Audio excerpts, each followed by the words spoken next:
videos. The coach said he learned a lot from the loss, and I hope that means no more Ox and Immobile in the starting 11.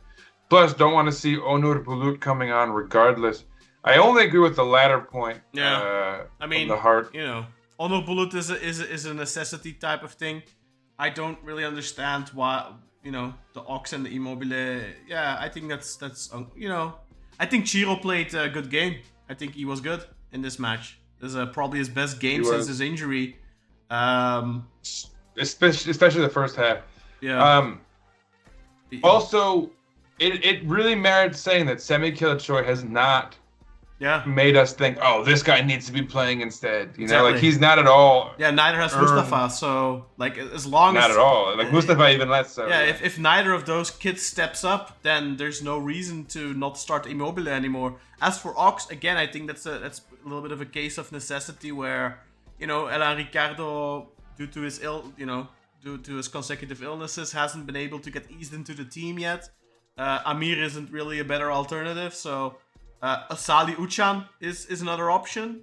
But I think there's a reason why Salih Uçan has been getting very few minutes under Ole and very few minutes under Gio. He got minutes under Serdar because the fans were clamoring for Salih. But, I think people just I don't know. I don't understand clamoring for Salih. Yeah, but that should never be your solution. People should just start understanding this is a guy that throughout his career has had the same exact issue everywhere he's played, except for Alanyaspor, where he has kind of been phased out because he's not a good trainer. And he doesn't, But it's not even that. I mean, look, we've seen him on the pitch. He's really good in 1 out of 5 performances, and then for the other 4, he's just almost a net negative, if not like an obvious net negative. Yeah. I mean, Rashida's maybe 1 in 5. Salih's like even less frequent. I think Salih has, when he does have brilliant moments, they're really, really good. Because he's a really good football player. And some of those passes, he'll ping up a perfect. Like, why don't we play this guy more? I know and then he'll play 4 matches without doing a damn thing. Salih is technically a really talented player, but he doesn't. I think it's an attitude issue, guys. It's been an issue. It was an issue back in the day with Fenerbahce. He got phased out there by Aykut Kocaman, I think. Then he went to Roma. Didn't work out. Empoli didn't work out. And he has the talent. Went to Alanya. And Alanya, a lot of these players like Salih, who kind of like pick and choose their moments, they stand out with those small teams because we only really see the highlights, the good moments you see. And there's not enough fans and there's not enough Alanyaspor fans to complain about, now he played shit for 3 games. And then, when you're Alanyaspor, they're happy when he plays a good game every 3 games, But at Beşiktaş, the standards are higher. At Fenerbahce, the standards are higher. At Roma, the standards are higher. Yeah, I agree with you guys that Salih should never be a starter for Beşiktaş, but I do kind of understand why fans wanted him to get more minutes under Gio, because I feel like when he was getting like a few minutes here and there under Gio, he was looking very good in those minutes. But as soon as he started like getting like substantial minutes again, we started seeing Salih slip back into those old ways. So it's just proof to the fans that you can't teach an old dog new tricks. The guy's 30 years old now. He's not going to change. How long has he been playing for Beşiktaş now? 4 or 5 years? I mean, so it'll be 4 years, man, in the summer. Yeah, and we as Con 2.0 says, Salih overestimates his abilities, as do some of his fans. And I think, I think that the main, Cartel, not only should we not view him as a starter, and I think you're right. Like, there are times where you need some sort of inspiration, and I think you're looking for a solution. And it seems like we could have used him, but I think anyone who sort of drums him up as like, this is why we're not getting results or whatever, you can't put too much on the guy. At the end of the day, right? You've got to be realistic in that. When you bring him out there, it's like rolling the dice, literally, right? Like, you're looking for one number, and there's 6 numbers on the dice, and so there's a 1 in 6 chance that you're going to get the number you want. And I think that's kind of how it is with Salih. Right? I'll go one step further. I think a guy like Salih, and I'm sure he's a great guy. I've seen the behind the scenes videos, him in training. He seems like a really nice guy to have around. but I think he's detrimental because he's 30 years old, like Karel points out. He's one of the Abis in the team. He's one of the Abis to Simi, to He's Mustafa, like a veteran. He should be a veteran presence. He should be giving the good example. He should be training hard, working hard like Najib. But instead, you know, like there's a reason he gets dismissed by so many coaches. It's not just Gio and now Ole. You know, I think didn't Sergen send him out on loan to Alanyaspor or something? Well, to be fair, that was under Caravelli. Sergen was already away. Alright, well, I don't think he played much under Sergen, did he? No, he didn't, no. Yeah. And that should tell you something. If Sergen isn't playing you, then you mustn't be the best trainer, I think. And then, you know, I don't remember under Valérien what happened there, but like... He did play a lot under Ismail, to be fair. Well, and under Aykut Kocaman at Fenerbahce, like I said, like his career in Italy didn't pan out because of reasons, you know? And I think talent is definitely not the problem with this guy. So I think he's detrimental because, you know, the older Turks in the team, the Abis in the team, should be all model professionals. They should be a good They should be Atibas. They should be Nejibs.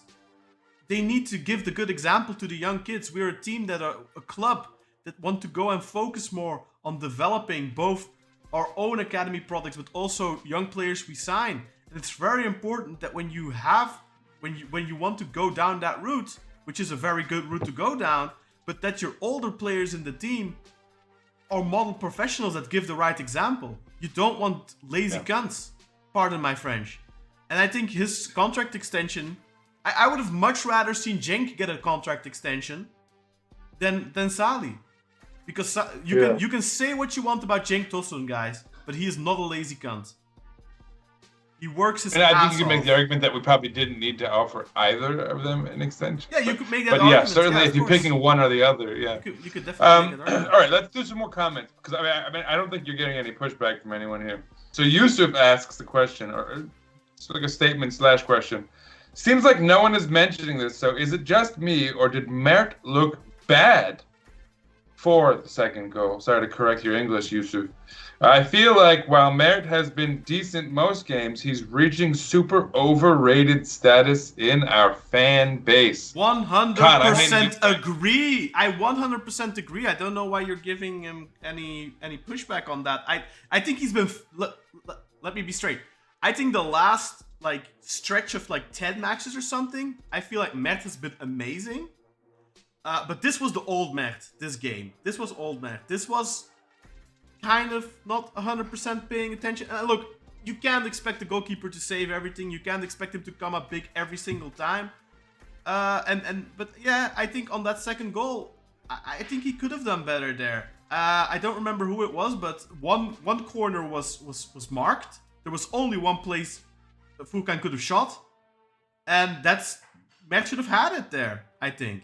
And I definitely think if I look on... He goes the wrong way, that's the problem. If he goes the right way and doesn't save it, can you say much? But it goes the wrong way as well. I think that's the real issue there. And when it comes to the second part of his statement, if I'm looking on the Beşiktaş Reddit, which I do daily, and they are doing this S-tier list, which we are going to be doing in the next international break. We're going to do our own version of that. And I see... For the record, folks, it is in 2 weeks, so stay tuned for that. And they are legitimately putting Mert up there next to Cordoba. And I understand why they call us Teen Energy, because what the fuck, guys? Mert? Okay.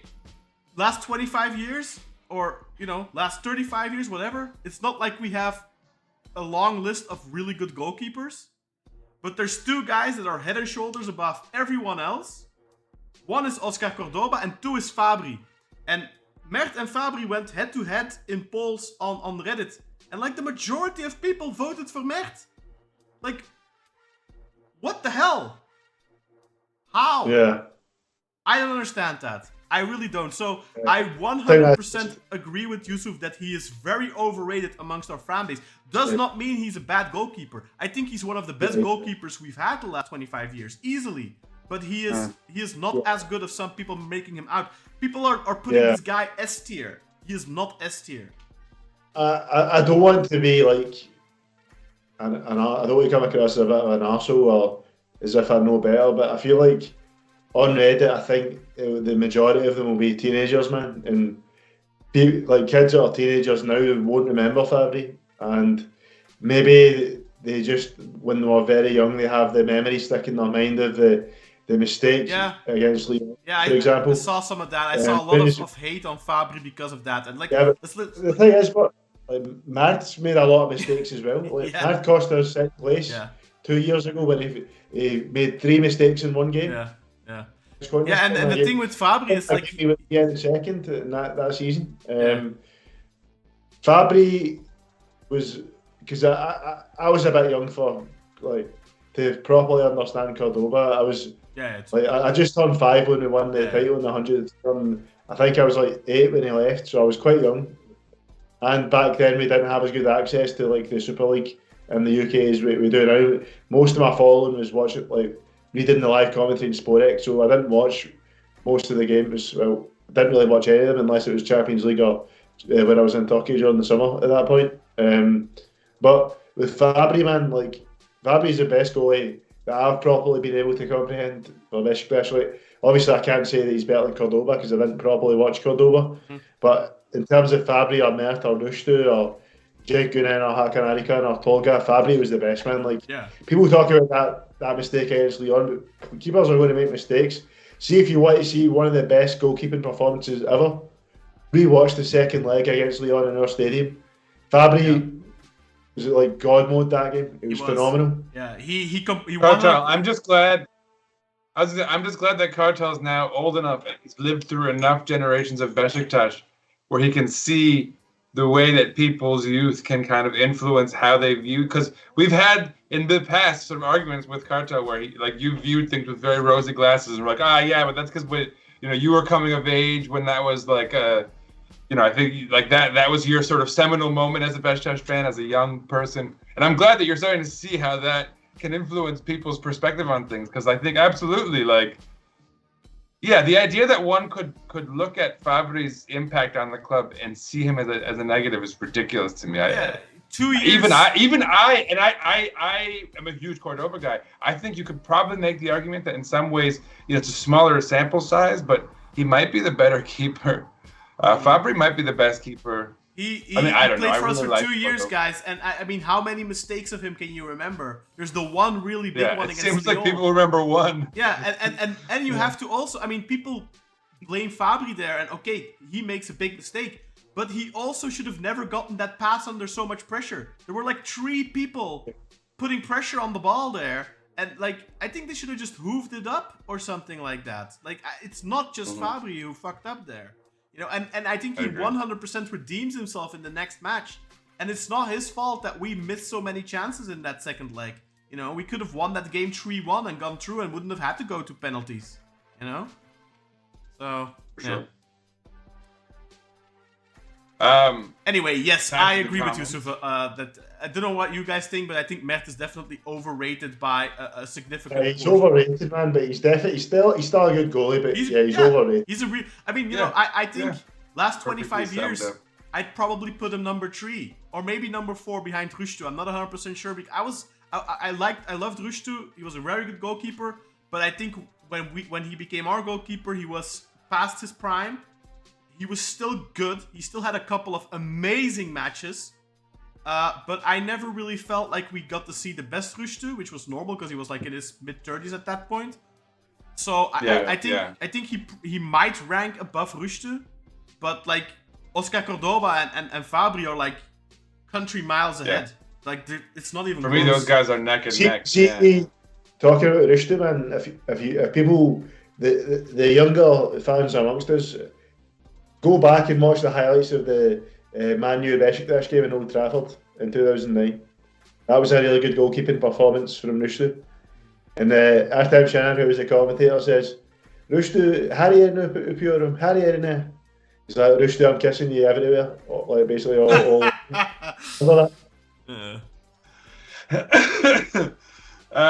That was a brilliant performance from goalie. But then I also remember, I think it was Rushdu who was in goal, like the campaign where we lost to Liverpool 8-0. But we also beat Liverpool and we beat Marseille, so we had 6 points.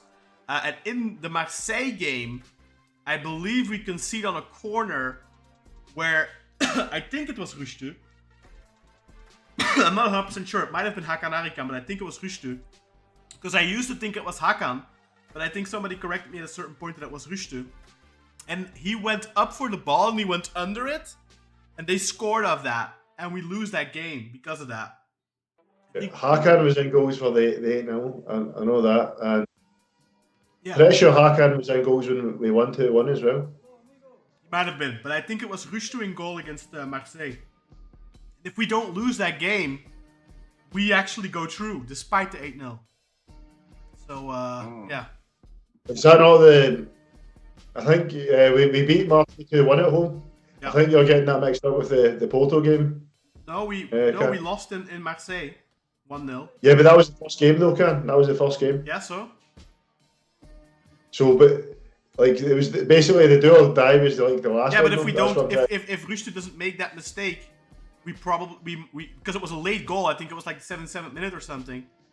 We don't. I'm sure we lost 2-0 against Marseille in the. Okay, maybe I don't know. Go ahead and look it up. But that was the first goal. Yeah. If we don't concede that, maybe we don't lose it. And then see if that 10-year-old cut because that was 2007. I was 9 years old at the time. See if my 9-year-old self remembers this better than you, man. Let's see. Marseille. Yeah, but do you remember the mistake? I remember we lost 2-0. Yeah, but okay, but that's something you could have seen online. That's something that's not. I watched the game though. I watched the game. Do you remember the mistake? I remember we watched the game, man. But you don't remember the mistake. Oh yeah, it was two late goals, man. It was 76 and 90 plus 1. Yeah. So the 76th minute was I think it was Rushdu in goal. Going under. It was Hakan Arikan. Okay, Hakan Arikan. Was it Hakan Arikan? Yeah. Okay, then I take it back. But still, it was a big goalkeeper mistake there where we conceded because of, and otherwise, people remember that campaign for the 8-0. But if we don't lose that first game, then you have 7 points and you go through. It's a different story, If we beat Porto in the last game, we could have potentially still won the group. But we lost that 1-0 in the last minute, right? No, we lost, I think, 2-0 away in the last game. But was it? It was away. Okay. The home game we lost at the last minute. Home game should have. That was pretty close to Porto's golden age, though. So that was a big ask. All right, let's move on, though, guys. Let's move on. Yeah, we're stuck in 2007. We're stuck in 30 years ago for a little too long. 20 almost. Yeah, whatever. The math isn't my strong suit. So this is another fun one. Umer Gunal says, if he thinks Talha is a better option over Onur at right back, it's clear Onur's time at the club is over. And I think we could all just agree. I mean, Onur's time is over. Başakşehir came in for him this summer. I mean, in hindsight, it's maybe not a bad thing that we didn't let him go this summer, because if we would have let him go, we would have probably paid money for Bunyamin Balci. Now we're going to have an opportunity to just attract a young player in the summer. Or just get a proper. Yeah, exactly. Proper so in hindsight, it might have not been the worst decision in the world. But 100%, I think Onur in the summer needs to go. He's one of the worst players I've ever seen play for Beşiktaş. Play that many minutes. I think I've made that. I think I've made that declaration. Really He's yet to change my mind. Yeah. Moving on, we've got From the Heart again. Boy, the ref was terrible, though. Yeah, I think we've flogged that horse to death, but for sure he was. Umer follows that up. I think the momentum being derailed is what the majority of our fans, so I think are pissed off about. Otherwise, I doubt anyone is thinking Ole is a fraud. Nobody should be. And I mean, it's hardly even hiccup in that. I think we probably deserved more than we got out of this match for sure. So, anyone who's freaking out about this should relax. I could recommend some therapeutic activities, but even if we don't legal. win against Konya, I think it's not the end of the world. It's about that next game, that next home game. If we win that match, I don't care anymore. We just need to win that one.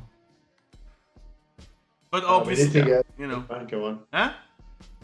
We need to get to Europe. Of course, but we were gonna get to Europe. We're gonna get to Europe. That's no problem. We're gonna get to Europe. It's looking pretty good. 100% sure we're gonna get to Europe. Because it's top 4 and yeah, we're in top 4. We're very clearly in the top 4. I think we can. We're very much still. Anybody who's like, oh, now we're not in contention for 3rd place, is I think you can call yourself a negative. Samsun, I don't know. Samsun are gonna drop points. Samsun are gonna drop points. There's no we're not Yeah. People are like, oh no, we now we're not gonna get 3rd. Like Samsun are going to drop points, guys. Samsun have 1.88 points per game, not 2.6. They're gonna drop points. They have Fenerbahce this weekend. Big chance they lose that. So yeah. No big deal. And to push back, actually, Umar, you say I think the momentum being derailed is what everyone's pissed off about. I would suggest that the momentum is not necessarily derailed, right? It's just one little hitch, but it's a hiccup. Yeah. We get one good result against Konya, and you can make the argument, big picture, that the momentum isn't even impacted whatsoever. It's all about how we pick ourselves up. It just depends how the team reacts to this on Saturday. Yeah, it's all about how we pick ourselves up. Yeah. That's how we'll know if momentum has been derailed or not. It's too early to see. Hopefully it hasn't too, because there's no reason. We played fairly well. We deserved as long as we can get some more chances on goal in this next match, I think we could say that the momentum's still. It's just that because of this team, it's been so fragile over these last couple of years. That's why it feels bad for us because we've seen it. Yeah. And you gotta hope that this isn't a brain worm for anyone on the team who's gonna let this impact. I feel like we showed that fragility in this game. After the 1-1, we didn't respond well.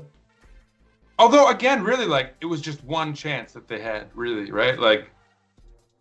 It's not like we just completely collapsed and started just giving them chance after chance. It was really one brain fart, and it was a kind of collective one, and that Furkan Soyop cutback. I guess we're gonna have to. That's one for the ages. Anyway, for him probably it's a career moment. Definitely.